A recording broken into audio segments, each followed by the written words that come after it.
And they tell you how long you've been, who your next husband's going to be. He's going to have long eyelashes. Somebody told me that one day. I'm still waiting for him. I'm waiting for my husband to come, tall, dark man with long eyelashes. Because God told them, they're prophets. I listen to the Lord. No, you don't. The devil is a liar. Here we go.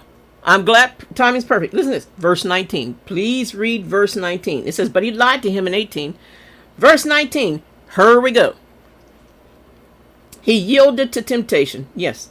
So he went back with him and did eat bread in his house and drank water. Dude dropped the ball.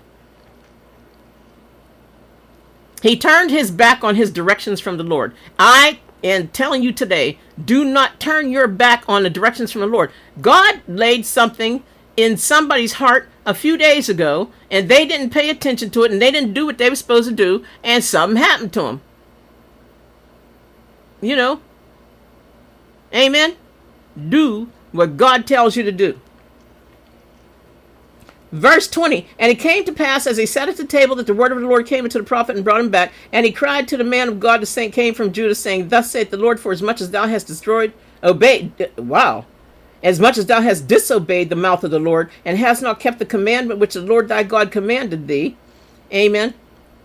But camest back and hast eaten bread and drunk water in the place of which the Lord did say to thee, eat no bread and drink no water, thy carcass shall not come into the sepulchre of thy forefathers. And it came to pass after he ate the bread, after he drunk, that he saddled for him the ass.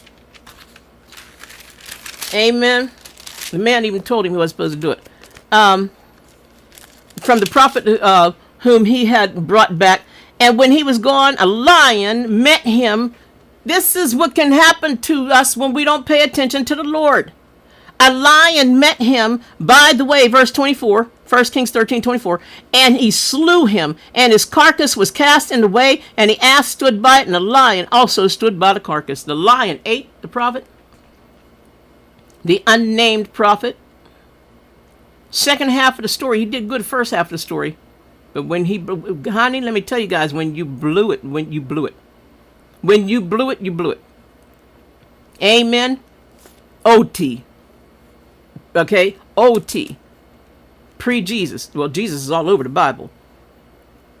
But we have a God that can save us and forgive us of our sins. His name is Jesus. I don't care what sin you've done. I don't care what you've done. We could name some ugly things that people have done or did. Amen. I don't care what drugs you were on. Alcohol, drugs, murder, abortion, theft, lying, cheating, stealing. I don't care what you have done. Jesus can handle it all. Amen, amen. A lion came and ate him up, and then stood by the carcass. He ate him up and spit him out. Amen. And behold, men passed by and saw the carcass cast in the way, and the lion standing by the carcass. It's almost like a cartoon, man. Can you just see that in your mind? He was that dumb. People saw the lion standing by his body, and they came and told carcass. That means pieces, whatever was left. Amen.